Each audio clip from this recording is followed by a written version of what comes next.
Melalui karya fiksi ini, diharapkan mampu memberi kesempatan kepada pembacanya untuk menghidupkannya. Meskipun dalam menjalankan amanah pelaku jurnalistik penuh dengan badai yang menghalang, namun aku tetap tegar. Apa kabar Mas Hamid? Baik. Kalau kemarin-kemarin saya lihat kan berita tentang Multivision itu luar biasa. Bahkan katanya sahamnya benar-benar naik ya? Iya. Oh, itu sejak kapan itu mulai sahamnya mulai? Tanggal 8 hari pertama melantai dan so far naik terus sampai hari ini ya. Mas Hamid kan ini kan salah satu yang mungkin menjadi anak mahkotanya, artinya dia yang akan meneruskan generasi Multivision. Apakah Mas Hamid sudah siap itu untuk menerima sebagai pangeran? Ada raja, ada pangeran. Apakah sudah siap? Menurut saya sebetulnya in that sense ya harus siap, Pak. Sekarang harus siap. Harus siap. Mau nggak mau harus siap, Pak. And menurut saya juga udah lumayan menurut saya selama 13 tahun ini sudah lumayan banyak yang saya pelajari juga tentunya. Bukannya saya ngerasa saya tahu semua juga, enggak ya. Bahkan setiap hari saya juga masih belajar gitu loh.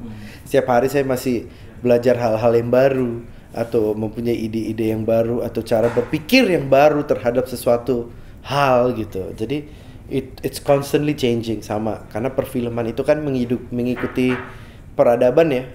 Dan apalagi kalau kita berhubungan dengan consumers which is masyarakat publik ya kan. Publik simpati mereka, cara pikir mereka, tren dan apapun semua itu bisa berubah setiap saat. Jadi kita harus selalu berinovasi, selalu berkembang. Jadi tidak ada satu hal yang selalu sama gitu. Ya kan? Kita bilang kalau dulu kita syuting harus pakai kamera ini. Sekarang kenyataannya nggak seperti itu. Ada orang yang bisa syuting film pakai kamera iPhone, Pak, dan masih bagus. Itu masih bagus sih. Ya kan? Iya. Jadi nggak ada sesuatu yang Nggak ada patokan ya? pasti gitu. Ya kan? Tapi kalau untuk ya kita tahu lah, kalau kita tahu semua namanya Pak Rabu Jabi itu kan udah kemana-mana kita sohor ya. Beban nggak sih sebagai anak? Beban sih pasti ada ya. Gitu ya? Karena menurut saya ada tentunya ada sesuatu tantangan pasti, tapi beban udah pasti karena beban, ya? dari kecil selalu dibilang gitu kan kayak wow ini ya penerusnya ya itu gitu. selalu gitu ya? Selalu gitu. Okay. Dan selalu dibilang wah kamu penerus Param ya, wah berarti nanti harus ini ya, harus lebih bagus lagi dari Param, harus ini harus double dari Param atau apapun itu semua gitu semua. Dan itu kan maksudnya adalah sesuatu hal yang udah ngomongin dari kita dari kecil gitu. Jadi tentunya kepikiran ya mau nggak mau tantangan iya, excitement juga tentunya iya. Tapi tentunya beban karena untuk menjadi diri sendiri aja maksudnya pas momen itu kan kita masih belum tahu ya. Kita sebagaimana pemikiran kita selalu berubah juga. Apalagi pas kita masih kuliah masih sekolah itu ya masih muda banget lah ya. Masih banyak hal yang kita masih belum mengerti. Yang bahkan pemikiran 5 tahun lalu mungkin sekarang beda banget saya gitu. Jadi beban tentunya ada tapi itu menjadi motivasi tentunya. Dan yang pasti yang penting adalah apapun yang saya bisa pelajari dari Pak Ram, saya bisa serap sebanyaknya gitu. Lalu setelah itu tentunya saya harus mempunyai pemikiran saya sendiri untuk bagaimana melihat hal-hal yang saya ngerasa bagus itu dan bisa saya kembangkan gitu. Tapi kan biasanya apa yang di mulut Mas Hamid bagus belum tentu Pak Ram bagus. Oh iya. Nah itu pasti ribut sering baik. Pasti ya. Pasti. Itu udah perbedaan zaman mau gimana gitu kan semua. Dan menurut saya tapi perdebatan itu sehat Pak. Sehat ya. Artinya kalau nggak itu kan juga aneh juga kalau didebatin kan. Iya. Tapi karena Pak Ram sudah menerima itu. Ada momen yang nggak terima, ada momen yang ada yang terima Pak. Jadi harus pinter balance ya gitu ya. Karena yang terima itu ketika sudah jadi kelihatannya terus atau filmnya meledak, berarti kan benar dong omongan Pak Ram. Iya. Ya kan? Iya. Oh, bener kan? Atau misalnya kadang-kadang ada juga yang kayak bilang, wah ini apaan nih gitu. Ini nggak mungkin nih, tapi ternyata filmnya jalan. Nah, itu berarti saya yang bener nih misalnya gitu kan. Hal-hal itu selalu terjadi gitu. Tapi itu lagi kan balik Pak. Sesuatu hal yang mungkin untuk kita benar atau yang salahnya ini belum tentu benar di project berikutnya Pak. Itu yang membuat jadi lebih seru sebetulnya. Jadi karena nggak pernah ada orang yang benar terus gitu. Iya kan? Jadi belum tentu yang saya ngomong misalnya kemarin, oh untuk film ini saya benar nih gitu kan. Bukan artinya nanti yang kedua saya bakal benar gitu. Jadi makanya itu dinamika itu yang menurut saya sungguh menarik gitu kan. Bagaimana perubahan itu cepat banget gitu tentang hal-hal seperti itu. Jadi kita cuma bisa memprediksi lah bisa dibilang ya sampai hasil akhir gitu. Nanti kita lihat lagi beda lagi gitu. Ya balik lagi tergantung masyarakat sukanya apa kan nanti gitu kan. Kayak misalnya gini, soal promosi aja kan sekarang dulu mainstream media itu kan udah kepake dulu lagi. harus koran, harus di billboard selalu semua kan, nggak pernah enggak. Sekarang Pak, saya mikirin billboard aja enggak Pak gitu loh. Iya kan udah berubah banget gitu. Maksudnya dulu kita ngerasa billboard tuh penting, kenapa? Karena Jakarta macet banget, orang selalu ngeliat keluar. Iya. Tapi dengan perkembangannya teknologi dan HP Pak, sekarang orang Jakarta macet nggak pernah ngeliat luar Pak. Lihatnya ke sini Pak. Iya betul. Lihat ada video apa, ada ini apa. Kadang-kadang ada orang yang main game terus-terusan, bahkan nggak lihat apapun yang terjadi. Tiba-tiba udah nyampe tujuan mereka, harus woi udah nyampe. Oh iya. Orang udah terpaku dengan HP mereka gitu kan. Berarti kan tuh di eranya Mas Amir kan, bener? Iya benar. Bukan eranya Pak Ram. Bukan. Ya kan? Iya. Nah itu Mas, itu bisa nyambung nggak gitu sama Pak Ram kalau gitu? Kadang-kadang perlu lebih banyak kita maksud gimana coba cara menjelaskan itu ya gitu. Habit-habit seperti itu. Tapi menurut saya dia juga lumayan terbuka sih untuk hal-hal seperti itu. Jadi membuat ya kerjaan kita jadi lebih gampang. Karena kalau enggak ya jadi lebih ribet untuk kita gitu kan. Ya. Tapi so far so good Pak in that sense. Dia memberi kepercayaan dan memberi tanggung jawab untuk saya dan saya bisa melakukan apa yang harus saya lakukan tanpa masalah sih gitu. Artinya Multivision nanti di tangan Mas Amir akan lebih dinamis lagi. Amin Pak, amin. Karena menurut saya kan membangun tim-tim saya ini juga dan lain-lainnya ya. Dan yang paling penting adalah yang paling saya suka dan saya selalu bilang ke tim saya adalah kalian di sini bukan cuma untuk ngomong iya ke saya gitu loh. Kalian di sini malah tugas kalian untuk bisa ngomong enggak ke saya. Jadi lebih banyak perdebatan itu bagus dan itu selalu terjadi setiap pembahasan apapun itu. Mau dari skrip, ya. Gitu ya. Nggak usah gitu ya. Nggak ada gitu. Jadi harus debat sampai pokoknya kita nggak mungkin meninggalkan ruang meeting itu sebelum semua orang di meja itu bilang ini make sense, kita oke gitu loh. Jadi tugas kita adalah untuk mematahkan argumen setiap orang. Siap misalnya teman saya A ngomong ini, yang satu bilang oh iya make sense ya. Tugas saya untuk cari kesalahannya di mana nih gitu. Sampai semua orang bilang ini nggak ada salah baru kita udah oke itu artinya gitu. Sampai kayak gitu. Gitu. So it's all about teamwork Pak. And then I think these days itu yang paling penting ya. Dan juga apalagi dengan perkembangan zaman dan lain-lainnya juga kita harus mempunyai tim yang lebih diverse dan perbedaan umur juga harus ada setiap perbedaan umur karena cara pemikiran orang udah beda 5-6 tahun sekarang beda banget Pak. Gitu. Dan itu pasti akan dilakukan oleh Mas Amir ke depannya. Iya. Penting banget itu. Artinya akan beda lah ya. Masa pimpinannya Pak Ram, masa pimpinan beda banget ya. Menurut saya pasti beda Pak, karena cara kerjanya atau zamannya juga beda banget gitu kan semua dan hal yang disukai beda dan perbedaan itu bagus. Yang penting adalah mungkin saya punya cara saya mungkin dalam 10 tahun lagi nggak bagus Pak. Jadi harus ada inovasi lagi kan, harus ada orang juga yang bisa kasih saya. Sekarang nggak kayak gini loh, sekarang kayak gini caranya dan makanya kita perlu tim yang dinamis dan perlu banyak orang yang beda-beda di tim kita gitu semua karena harus ada orang juga yang bisa ngajarin saya Pak. Betul. Gitu. Dan itu harus update terus ya. Update terus. Dan yang orang selalu bilang maksudnya kita nggak harus menjadi orang pintar, tapi kita harus bisa meng-hire orang yang paling pintar gitu. Setuju. Iya kan? Iya. Kalau saya maunya hire orang yang lebih pintar dari saya, ngapain? Kalau saya yang paling pintar di sana nggak ada guna dong. Saya juga nggak belajar apapun, nggak bisa ngapa-ngapain. Tapi kalau orang-orang di bawah saya lebih pintar saya apa semua, berarti saya berkembang terus. Oke Mas, bisa jelasin Mas, lahir di mana, terus anak keberapa, biasa apa itu? Saya lahir di Bombay 1 Agustus 87, tapi setelah itu langsung ke Jakarta karena keluarga lain semua lahir di sini tentunya. Ayah Surabaya, mama di Malang, kakak saya juga di Jakarta, saya kebetulan di sana. Sama beda sendiri. Iya. Karena waktu itu nggak tahu lagi ada mungkin nenek atau apa lagi di sana atau lagi itu, terus intinya cuman lahir sana langsung balik sini. Jadi memang seumur hidup udah di Indonesia.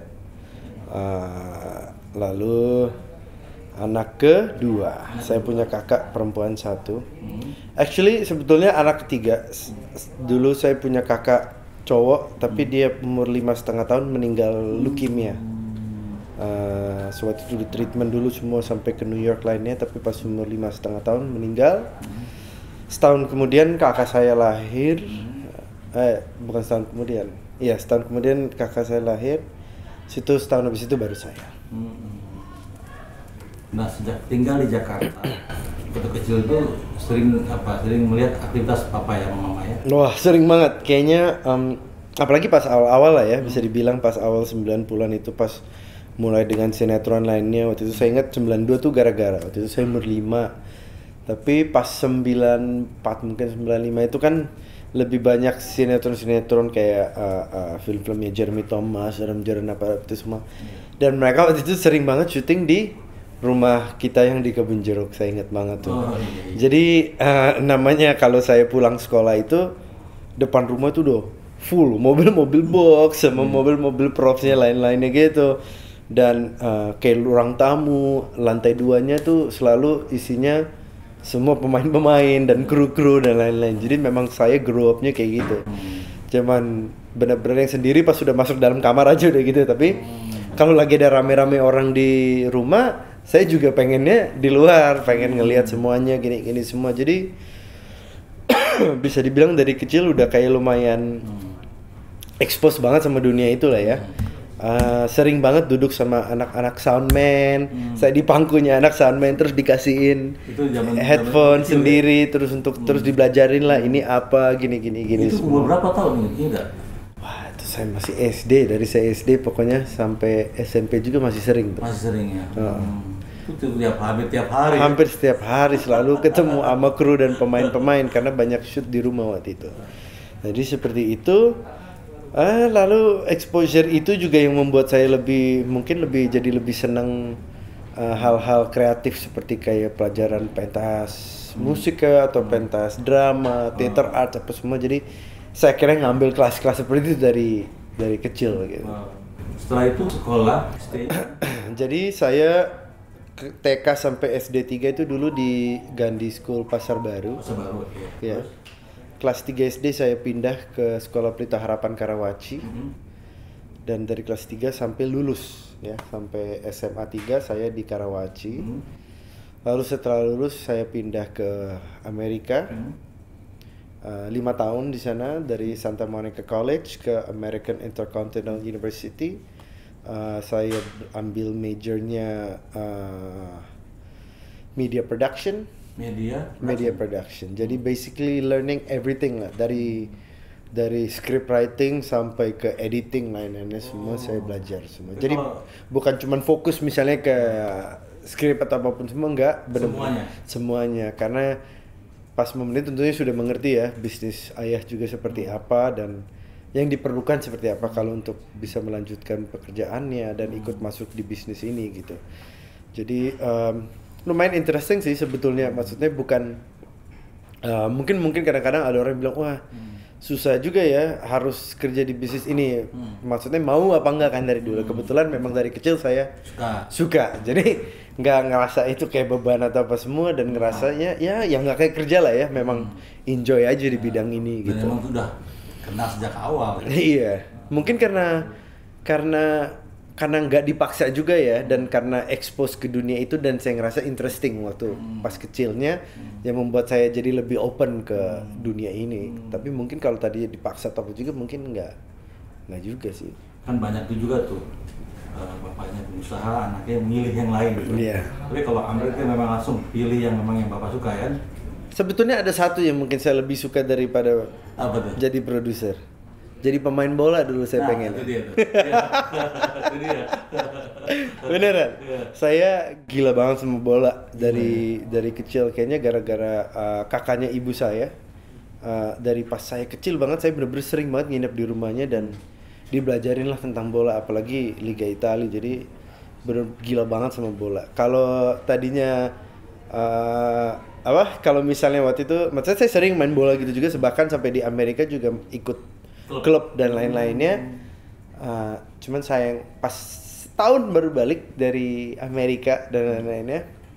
Tentunya of course saya udah belajar film dan lain-lainnya, tapi maksudnya bolanya juga masih lumayan serius in that moment. Tapi tentunya kalau udah kuliah belum ikut klub kan kayaknya udah nggak mungkin. Tapi passionnya masih ada di sana.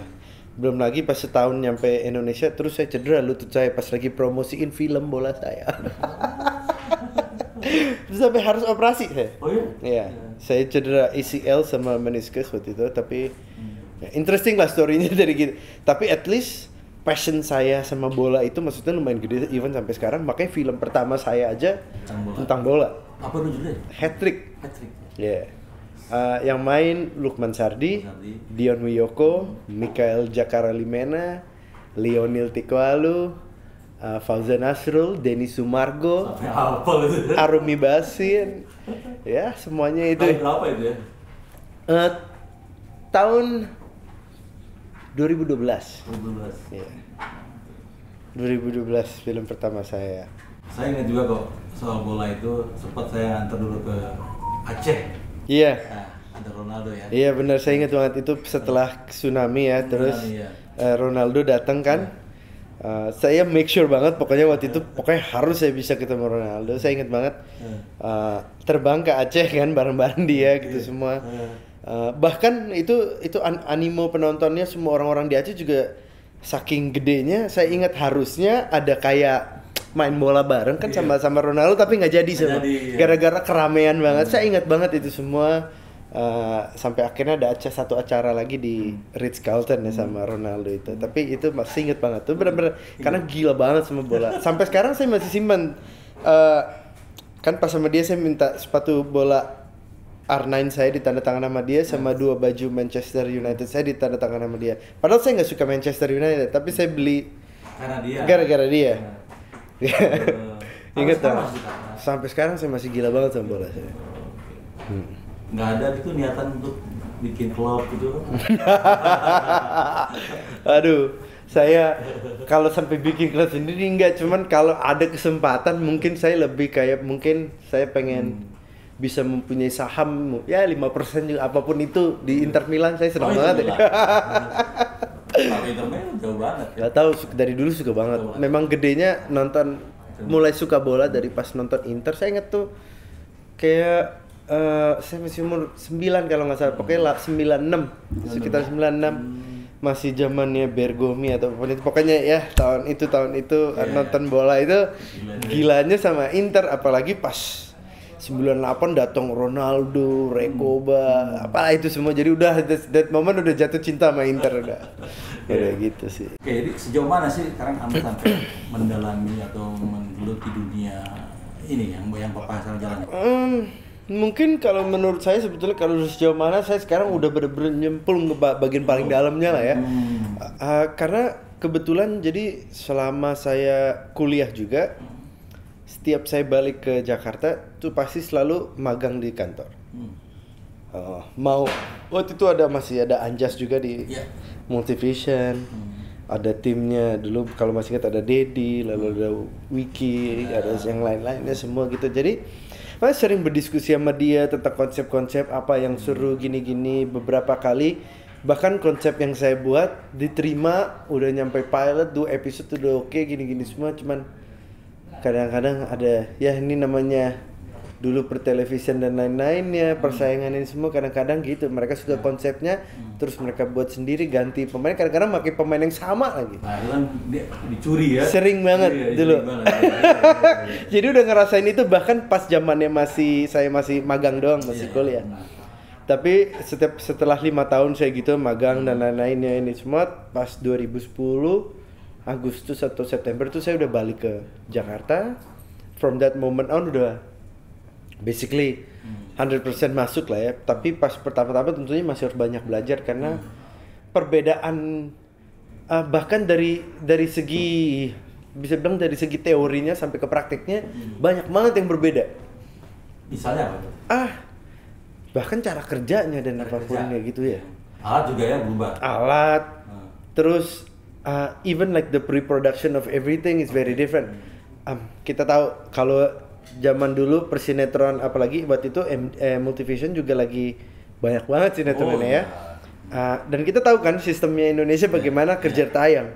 Skripnya misalnya datang jam 5 pagi syuting terus tiba-tiba setengah skripnya lagi baru datang jam 3 sore gitu kan. Sudah selesaiin terus tayang nanti malam. Itu kan udah kebiasaan kita dari dulu ya. Kerja tayang dan apa semua. Like hal itu nggak mungkin pernah terjadi kan di sana. Di sana sistem itu nggak mungkin diterima. Di sana it's always everything goes by season. So you already have cerita untuk satu seasonnya, skripnya harus sudah ada, lalu shoot. Mungkin kalau udah mulai shoot di tengah-tengah terus ada yang tayang itu masih oke, tapi seenggaknya skripnya juga udah di-finalize untuk 12 episode itu, apakah 24 episode itu, everything is set and organized. Mungkin beda. Di sini kan sana lebih banyak ke film, ini sinetron. Series juga, Pak? Ada juga series. Iya. Kan dulu series banyak juga, Pak, di sana. Iya. Mau kita ngomongin Friends, mau ngomongin Beverly Hills 90210, mau Buffy Vampire Slayer, apapun itu zamannya dulu gitu lah ya. Syutingnya kan beda banget gitu kan. And itu tentunya yang beda banget dan kadang at awal-awal yang membuat saya juga sedikit bingung karena ya kita udah biasa dengan hal-hal yang persiapannya harus matang banget dan lainnya. Di sini kita kayak wah, gujar gitu kan kayak sampai ada live scene. Iya. Gila live scene. Itu menurut saya kan gila gitu kan. Dan bahkan setelah sekarang maksud dari 2010 sampai sekarang udah 13 tahun apapun itu, sampai sekarang aja saya masih nggak ngerti kenapa bisa ada itu dan kenapa itu nggak diganti. Itu yang menurut saya harus banget diganti, tapi balik lagi saya bukan pemilik stasiun TV, saya nggak bisa ganti apapun gitu kan. Karena menurut saya semua yang di-prepare lebih bagus, skrip yang udah jadi sebelumnya, reading yang proper dengan pemain-pemainnya, semua kita pasti akan mendapatkan kualitas yang lebih bagus gitu kan. Yang akan menaikkan kepercayaan penonton juga kepada produk kita, yang menaikkan ratingnya juga, menambahkan sponsor atau iklan, nanti menambahkan budget untuk filmnya atau series itu sendiri, terus levelnya bisa naik lagi. Maksudnya saya pemikiran saya dari dulu seperti itu, jadi banyak yang harus diubah yang pas masuk balik ke sini gitu kan ya. Itu menurut Mas Amir sendiri itu apa sih masalahnya? Kenapa sampai dapat skenarionya last minute? Itu apa sih penyebabnya? Karena menurut saya udah kebiasaan aja di sini, Pak. Itu bisa dirubah nggak? Bisa kalau mereka mau, Pak. Karena maksud saya seperti ini. Ini maksudnya menjadi perbandingannya ya. TV station yang sama itu mereka mempunyai platform OTT juga sekarang. Tapi produk-produk platform OTT mereka semua kualitasnya jauh lebih bagus, Pak. Kenapa? Karena benar-benar udah dipersiapin dulu sebelum awal-awalnya antara PH dan platform itu. Oke, kita perlu dulu ceritanya untuk 10 episodenya. Ceritanya seperti pengembangan karakter seperti kalau skripnya udah jadi, baru mereka syuting. Lalu season itu keluar bagus kan? Kualitas lebih bagus, cerita lebih bagus, semua lebih bagus. Jadi sebetulnya mereka bisa ngelakuin itu. Jadi siapa penyebabnya yang buat akhirnya kita syuting seperti itu? Siapa orangnya? Artis kah? Kru kah? Atau... Ya menurut saya yang pasti bukan artis dan kru tentunya. Nggak mungkin mereka karena mereka tidak mempunyai wewenang untuk itu. Itu memang antara PH dan stasiun TV-nya. Gitu kan. Kalau bisa dibilang misalnya gini, sistem yang namanya kerja tayang apa juga mungkin MVP salah satu orang yang pertama yang ngelakuin itu, bisa dibilang kayak gitu. Tapi at the end of the day menurut saya siapa yang mempunyai wewenang dan mempunyai decision makingnya pasti orang yang mempunyai TV station itu. Menurut saya balik lagi, menurut saya ujung-ujungnya ya mereka, karena they control the money, they control everything ya. Dan bisa dibilang tambah lama PH itu lebih sistemnya lebih ya udah ngikutin orderan lah ya. Kalau dulu awal-awalnya bisa dibilang PH memang bener-bener kreatif dan tidak TV station nggak ikut campur di kreatifnya. Sekarang menurut saya TV station semua ikut selalu di kreatifnya. Itu nggak menurut saya salah, nggak menurut saya baik ya. Maksudnya ada baiknya ada jeleknya. Tapi menurut saya harusnya dimanapun ya itu menjadi otoritas dan ya, menjadi tanggung jawab PH seharusnya. Gitu maksudnya ya PH juga dari dulu yang selalu membuat ini. Yang paling sering konsep juga datang dari mereka yang udah mempunyai pengalaman yang lebih banyak membuat konten-konten seperti ini. Gitu. Dan tambah lama menurut saya yang dulu PH banget sekarang lebih ke kita PH harus ngikutin kemauan dari TV station itu gitu. Kalau apakah itu baik apa enggak itu kan sebetulnya subjektif ya? Iya betul. Subjektif banget. Tapi kalau menurut saya at the end of the day menurut saya ya hal-hal kreatif itu harusnya menjadi tanggung jawab PH bukannya TV station. Gitu. Setuju nggak Mas Andre kalau ada syuting sehat gitu? Oh setuju banget. Ya. Setuju banget. Menurut saya kalau misalnya same thing ya misalnya gini sinetron atau apa itu kenapa bisa syutingnya kenapa syutingnya kejar tayang dan panjang itu kan karena skripnya juga belum jadi. Saya seperti ya kan akan banyak nunggunya Pak. Iya. Yeah. Berarti kan sebenarnya kesalahannya ada di skrip dong ya. Skrip tapi skrip itu juga balik lagi kalau skripnya belum oke kenapa udah mau syuting? Nah itu dia. Seperti itu kan? Iya. Jadi menurut saya ya balik lagi it's all about pre-production sebetulnya. Kalau sebuah PH atau sebuah TV station atau dua-duanya mempunyai agreement untuk suka satu produk harusnya yang dibahas awalnya dulu adalah yuk persiapannya dulu ya. Kita at least seenggaknya ceritanya udah ada dulu, udah oke kita lock pemainnya. Setelah itu kalau kita semua udah agree nih misalnya episode 10 episode ini udah oke. Nah, udah baru kita mulai syuting. Kalau di lokasi syuting ada banyak nunggu skripnya datang dan lain-lain ya pasti tentunya udah nggak produktif dan membuat semua juga lebih capek, membuat kru capek, pemain capek, semuanya capek. Belum lagi stres apalagi kalau materinya nggak nyampe ya kan? Iya kan gitu. Tentunya sekarang mungkin udah banyak yang berubah ya. Mungkin ada banyak yang berubah juga tapi masih ada pasti. Nggak semua syuting sehat sekarang gitu loh kan. Tapi from our point, I think kalau when we shoot film itu beda banget sama pas kita syuting sinetron karena film syuting kita selalu sehat. Dan saya udah pasti saya nggak suka yang namanya syuting sampai yang pagi untuk pemain saya pas semua nggak bisa juga. Biarpun apapun kalau misalnya yang satu hari kita sampai jam 2-3 pagi kemungkinan besar berikutnya kita break. Betul. Itu udah mulai dari sini. Saya nggak tahu kalau kita yang mulai tapi kita pemikirkan itu. Ya pikirkan. Ya. Dan kita udah ngelakuin itu tentu. Ya? Sering. Beberapa judulnya? Iya, udah banyak banget judul kita yang seperti itu. Karena jam berapa batasnya itu? Sebetulnya kalau I think ya sometimes people say it's a 10 hour or 12 hour. I think 12 maximum 14 kita ini tergantung juga ya. Kadang-kadang kalau mereka masih nunggu di tempat yang oke dengan apa semua masih oke. Tapi kalau yang namanya bener-bener kerja terus scene-nya orang-orang yang sama terus ya kita nggak mungkin maksain yang banyak gitu kan. Ada misalnya ada hari di mana kita syuting kadang-kadang sampai jam 10 terus ada yang kadang-kadang sampai jam 12 which I think still okay 12.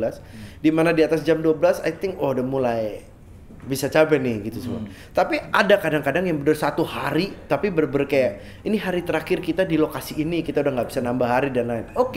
Dan mungkin ada permasalahan sedikit, itu mungkin bisa molor dikit ya. Tapi ya itu kadang-kadang juga bahkan pemain dan krunya semua juga memaklumi karena tahu level kesulitannya dan apapun semua. Lalu kompensasi kita adalah setelah hari-hari yang memang di luar batas kita, tentunya kita pasti ngebreakin pemain dan kru kita hari berikutnya gitu. Itu jadi problem sebenarnya, jadi sebuah persoalan yang serius karena hampir semua PH ya yang kita tahu dan itu sudah alamin artis semua itu selalu syuting pasti pagi pulang pagi banyak kalau yang sleeping ya. Ya. Itu sampai sekarang masih segitu. Oh iya. Kalau sekarang sih menurut saya kebanyakan masih gitu. Tapi kalau memang diawali dengan dipelopori oleh Multivision katakanlah untuk ayo kita syuting sehat itu lebih baik kayaknya.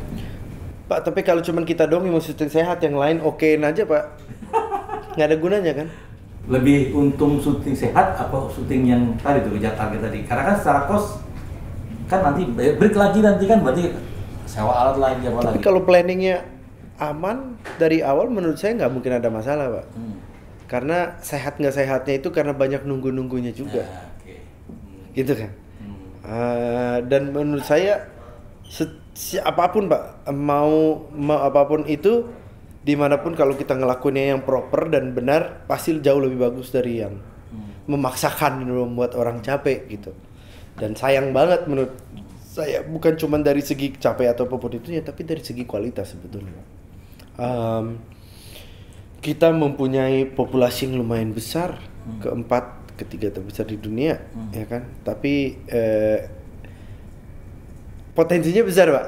Tapi kita masih belum menggali potensi itu menurut saya. Kita lihat segimana pesatnya perkembangan Korea dengan penduduk seperti itu, Pak, dengan support dari mau pemerintah, dari PH-nya sendiri, dari TV stationnya, dari platform dan lain-lainnya gitu. Maksudnya supportnya itu bagus, Pak. Semuanya, semua berjalan, semua berjalan dengan sinkron gitu. Makanya mendapatkan sebuah produk yang bisa lihat comparable di luar negeri gitu kan.